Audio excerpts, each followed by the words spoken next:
Dakilang pangalan ng Diyos na lumikha ng langit at ng lupa, mga minamahal kong mga kapatid. Gayon din sa ating bisita at mga ina sa pananampalataya. Magandang umaga sa bawat isa sa atin. At sa ating pasalamatan ang ating kapatid na chairman, lalong-lalo na sa pagbabasa sa ating reading sa umagang ito. Sa muli, salamat sa iyo kapatid na chairman at magandang umaga sa muli, magandang umaga sa bawat isa sa atin. Ang napili ko pong aral ay about sa buhay ni Jonah. Ang ibig sabihin ng pangalang Jonah ay ibig sabihin ay dove or isang kalapate. Kung titignan natin dito mga minamahal kong mga kapatid, ang kanyang kasaysayan naway makapulutan natin ng isang napakagandang aral. Kung titignan natin dito mga minamahal kong mga kapatid, ang background ng ating readings, kung titignan natin mga minamahal kong mga kapatid, in 2 Kings, kung titignan natin sa 2 Kings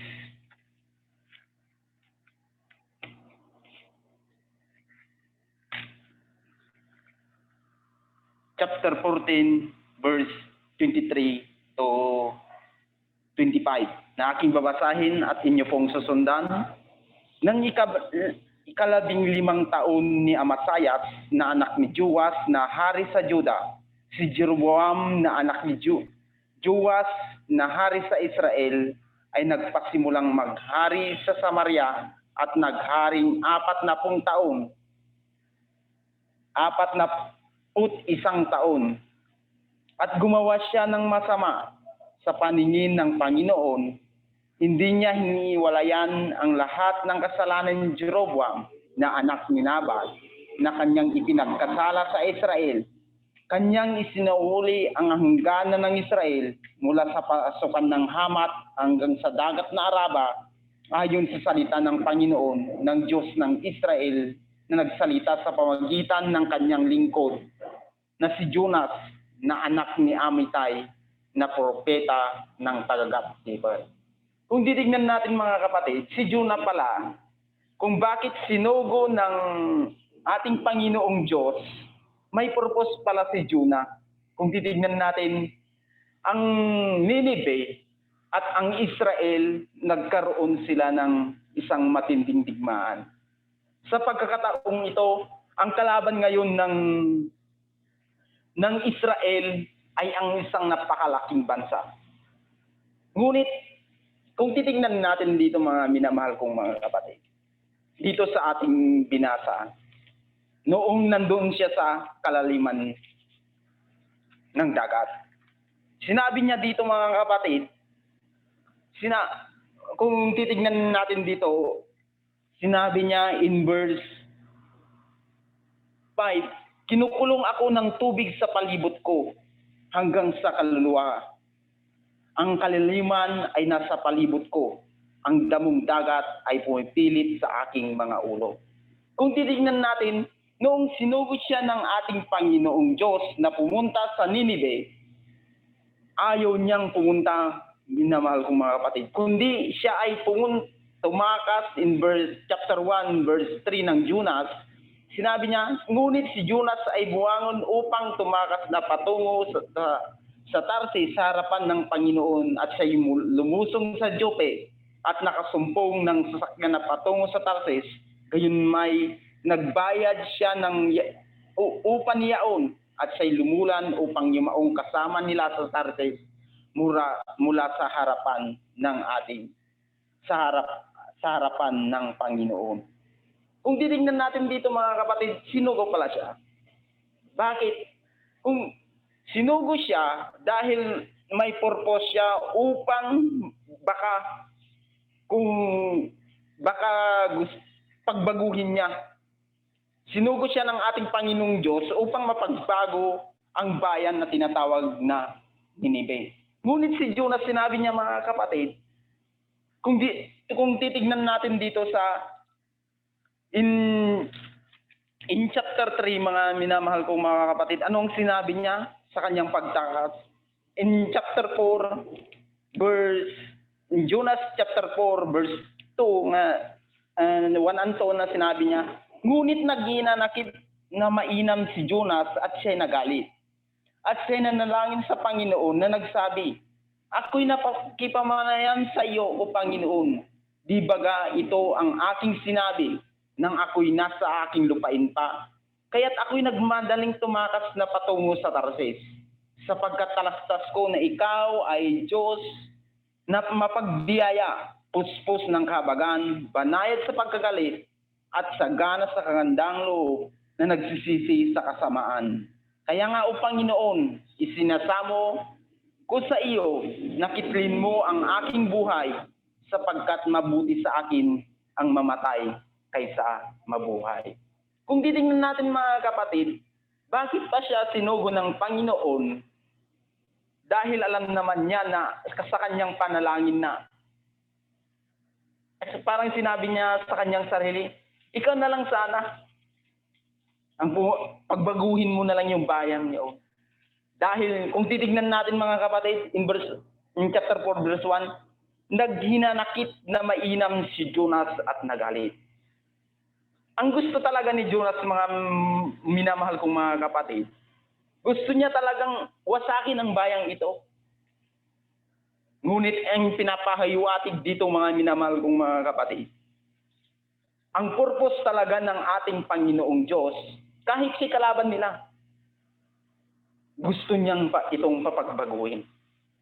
Kung titignan natin, siya kahit ang masamang tao na kanyang pinamumunuan noon, ang masamang tao na si King Jeroboam II ay kanyang pinamunuan sa loob ng 41 years. Kung titignan natin ang kanyang background ng ang haring ito ay sobrang napakasama. Bakit pinayagan siya ng ating Panginoong Diyos na maghari sa Israel sa loob ng 41 years kung gayon man ang kanyang ginagawa ay isang napakasamang gawa? Bakit kaya? At sinabi din niya, naghinanakit. Nung nagbago ang mga tao, kung ano ang sinabi niya, kung titignan natin dito mga kapatid, pagkaluwa ng Panginoon sa kanya, at ang Panginoon ay nagsalita sa isda at iniwas si Jonas sa tuyong lupa. Sinugo ulit siya sa Ninibe, mga minamahal kong mga kapatid. Sinabi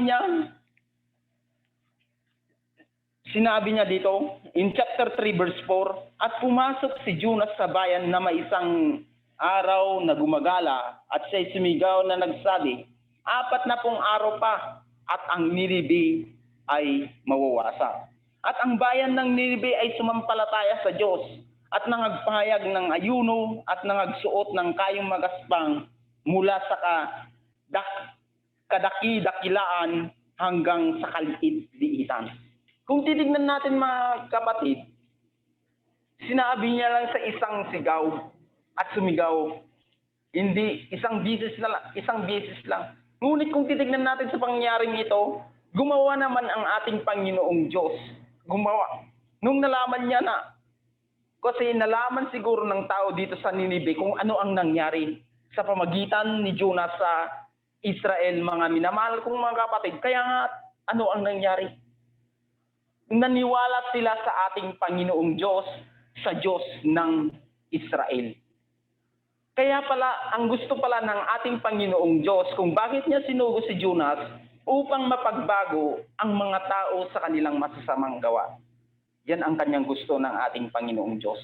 Dahil sa pagbabago ng mga tao, ano ang kanyang sinabi ni Jonas? Ngunit naghinanakit na mainam si Jonas at siya'y nagalit. Yan ang kanyang ginawa, minamahal kong mga kapatid. Mabuti ba ang magawa niyang maghinanakit sa isang pagbabago ng isang tao? Kaya nga't kung titignan natin dito mga kapatid, ngayon, kung titignan natin, gumawa naman ang ating Panginoong Diyos ng isang paraan na si Jonas naman ang pagbaguhin niya, mga minamahal kong mga kapatid. In Jonah chapter 4 verse 6, mga minamahal kong mga kapatid. At ating babasahin, chapter 4, verse 6, At naghanda ang Panginoon ng Diyos ng isang alamang tikayon at pinataas sa itaas ni Jonas upang maging lilim at pinataas sa itaas ni Jonas upang maging lilim sa kanyang ulo upang iligtas siya sa kanyang masamang kalagayan. Gayoy natuwang mainam si Jonas dahil sa tikayon. Ngunit naghanda ang Diyos ng isang wood at nag-umaga ng kinabukasan at sinira ang alamang tikayon na anupat na tuyo. At nangyari nang sumikat ang araw, naghanda ang Diyos na mainit na hangin silangan at siningatan ang araw, ang ulo ni Jonas na anupat siya ng lupaypay at hiniling na tungkol sa kanya na siya'y mamatay at nagsabi, mabuti sa akin ang mamatay kaysa mabuhay. Sinabi ng ating Panginoong Diyos, mabuti baga ang ginawa mong magalit dahil sa tikayon. At kanyang sinabi, mabuti ang ginawa ko na magalit hanggang sa kamatayan. Sinabi niya dito, ang tikayon ay halimbawa ito ng tao sa Nineve, mga minamahal kong mga kapatid. How many mga tao? Hindi baga na ako nang hinayang in verse 11, at hindi baga ako manghinayang sa Nineve, sa isang malaking bayang yaon, na mahigit 120,000 katao na hindi marunong magmuni-muni sa kanyang kamay at sa kaliwang kamay at marami ring mga hayop. 120,000 mga minamahal kong mga kapatid. Ang nanampalataya sa Diyos ng Israel dahil kay Jonas.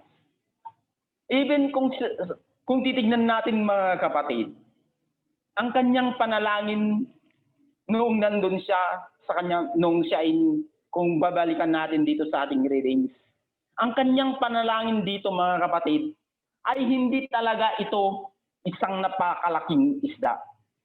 Kung titignan natin mga kapatid, bakit niya sinabi, kinulong ako ng tubig sa palibot hanggang sa kaluluwa ko, at ang kalaliman ay nasa palibot ko, at ang damong dagat ay pumipilipit sa aking mga ulo.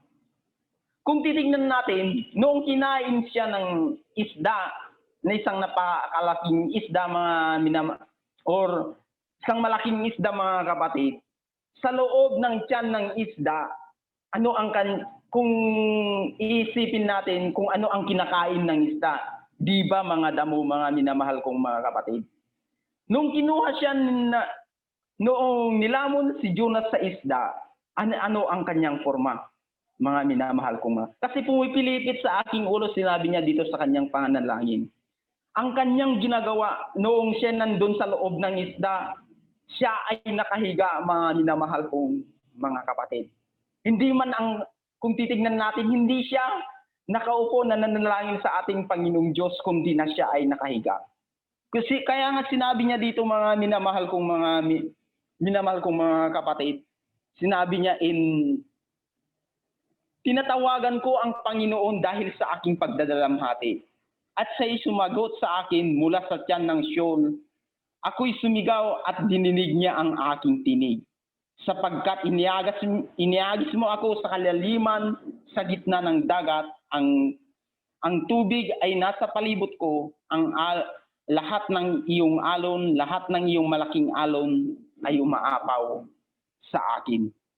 Kung titignan natin, ang Sheol na ito ay nahilimbawa siya sa isang libingan, mga minamahal kong. Ang Sheol na ito ay isang libingan na hinilimbawa siya. Sinabi din ng ating Panginoong Jesucristo. Kung iisipin natin mga minamahal kong mga kapatid, nanghingi sila ng isang tanda, ngunit ano ang ibinigay ng ating Panginoong Jesucristo sa mga Hudyo? Sa mga Parisiyo nagtatanong na humihingi ng isang tanda. Di ba? Kundi ang kamatayan din ng ating Panginoong Jesucristo. Ano ang kanyang sinabi? Kung ang anak ng tao ay mapasay, kung si Jonas ay napasa ilalim ng isda sa loob ng 3 araw at 3 gabi, gayon din ang anak ng tao ay sa ilalim ng lupa sa loob ng 3 araw at 3 gabi. Yan ang ibinigay ng ating Panginoong Jesucristo. Kung titignan natin, mababasa natin doon sa Matthew. Yan, Matthew chapter 12 verse 41, din Luke chapter 11 verse 32.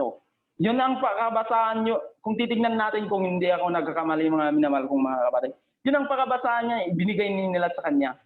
Bakit si Jonas marami naman tao na binanggit ng ating Panginoong Jesucristo? Kundi ang kanyang panalangin dito mga kapatid sa loob ng Sheol ay nahilimbawa rin sa ating Panginoong Jesucristo. Siya ay nilibing. Pagkalipas ng 3 araw, siya ngayon ay muling nabuhay. Gayon din si Jonas, kung titignan natin, sa loob ng isang madilim na tiyan ng isang isda, napapuluputan ang kanyang ulo ng mga damo na kinain ng isda, mga minamahal kong mga kapatid, siya ay nanalangin sa loob ng tiyan ng isda. Kaya nga ang ating reading ito ay ang panalangin ni Jonas, mga kapatid. Kung titingnan natin sa kanyang kasaysayan, makakapagpulot tayo ng isang aral na kahit sino mang tao, kung gustong lumapit sa ating Panginoong Diyos, huwag nating pigilan. Akayin natin siya na papagbago kagaya ng tao sa Israel. Sinabi niya ng ating Panginoong Jesucristo, "Go to the world and preach the gospel." Yan ang kanyang sinabi. Kung sino man ang manampalataya ay siyang maliligtas. At kung in Mark chapter 16 verse 15 and 16 na pangaral nyo ang salita ng ating, basahin na lang natin mga minamahal kong mga kapatid. In Mark chapter 16 verse 15 to 16 na sinabi niya,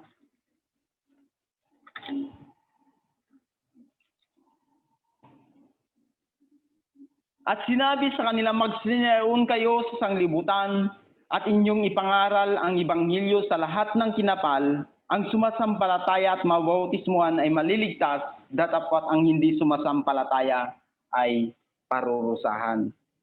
Yan ang pangaral natin, mga minamahal kong mga kapatid. Huwag tayong maghinanakit sa ating, kung kahit sapagkat sinabi ng ating Panginoong Jesucristo, ibigin mo ang iyong kaaway at gawan mo sila ng mabuti. Di ba mababasa natin doon sa Matthew rin, mga minamahal kong mga kapatid, na ibigin natin ang ating kaaway. Yung sinasabi ni Jonas na naghinanakit, ano lagi nang sinasabi, even si Prophet Elijah, mabuti sa akin ang mamatay kaysa mabuhay. Even ang taong ito, si Job, sinumpa din niya ang kanyang sarili. Mabuti sa akin ang mamatay kaysa mabuhay. Silang mga tao ang mga naghinanakit dahil sa napakatinding pagsubok. Ngunit sa pamagitan ng pagsubok sa kanila ng ating Panginoong Diyos, unti-unting napagbago. Ang ginawa ni Jonas, mga minamahal kong mga kapatid, nung binigyan niya siya ng isang leksyon, ay na-realize niya sa kanyang sarili, mga minamahal kong mga kapatid, na huwag tayong maghinanakit kung mayroon man tayong pagsubok. Ang dapat lamang nating gawin, purihin at dakilain ang ating Panginoong Diyos. Kung maalala natin si Pablo at saka Silas, mga minamahal kong mga kapatid, kung ilalimbawa natin, si Pablo at si Silas, nangangaral sila ng salita ng ating Panginoong Diyos. Ngunit ano ang nangyari sa kanila? Sa kanila pag-aral nila, ginawan sila ng kasamaan dahil sa pagpapagaling ng isang babae. Mababasa natin doon sa Acts chapter 16 yan, mga minamahal kong mga kapatid, ang kasaysayan nila. Kung titignan natin nung nagpagaling sila ng isang taong may sakit, nangaral sila ng salita ng ating Panginoong Diyos, binintangan pa sila. Sinisipan nila kung bakit nila pinagaling niya yung babae. Nagsalita ng masama, at ano ang kanilang ginawa sa kanilang? Pinagpapalo, pinaghampas, at inilagay sa bilangguan. Sila ba'y nang hinanakit? Hindi, mga minamahal kong mga kapatid. Kundi ang kanilang ginawa ay pumupuri sa ating Panginoong Diyos. Umaawit sila. Kaya nga't mga kapatid, habang tayo nabubuhay, marami mang pagsubok ang dumarating sa ating buhay, kagaya ng pandemyang ito, purihin ang Panginoong Diyos dahil sa kanyang kagandahang loob. Purihin natin habang siya'y nabubuhay. Purihin natin siya kahit anumang pagsubok ang dumarating sa ating buhay. Dahil tayo ay isang kanyang alagad at mga minamahal ng ating Panginoong Diyos. Sinasabi niya in Hebreo chapter 12 verse 6, kung sino man ang hindi nakakaranas ng pagsubok, kailanman ay hindi matatawag na anak ng ating Panginoong Diyos. Yan ang kanyang kung babasahin natin dito sa Hebreo chapter, kung hindi in chapter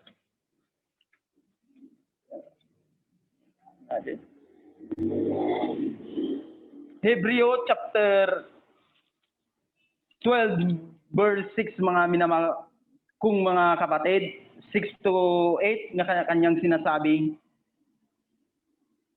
sapagkat pinarusahan ng Panginoon ang kanyang iniibig at inampas ang bawat tinatanggap na anak, na dahil sa ito'y parusa kayo nagtitiis, inari kayo ng Diyos na tulad ng mga anak. Sapagkat alin ngang anak na hindi pinaparusahan ng kanyang ama? Datapwat kung gayoy hindi pinaparusahan na pawang naranasan ng lahat, kung gayon ang anak, kung gayoy mga anak, saligaw kayo at hindi tunay na anak. Yan ang sinabi niya sa Hebreo. Kaya nga, kagaya nila na ni Jonas na pagbago ng ating Panginoong Diyos, si Job, kung ano ang kanyang naranasan na kanyang pagtitiis, sila, manatili tayong kagaya natin sila, tularan natin sila, na anumang pagsubok sa ating buhay, lagi nating sasabihin sa ating Panginoong Diyos, tayo pumuri sa Kanya habang tayo'y may buhay. Ang bibinala sa mga kasaysayan nila sa ating mga minamahal kong mga kapatid, kung bakit sinulat nila ang kanilang naging kasaysayan upang maging aral sa bawat isa sa atin, na malaman natin, mahal pala tayo ng ating Panginoong Diyos. Hindi tayo mga anak ng ligaw. Habang tayo nagkakaroon ng pagsubok katulad nito ng pandemyang ito, purihin at pasalamatan ang Panginoong Diyos sa mga bagay na ito. Hanggang dito lang at maraming salamat sa inyong pakikinig.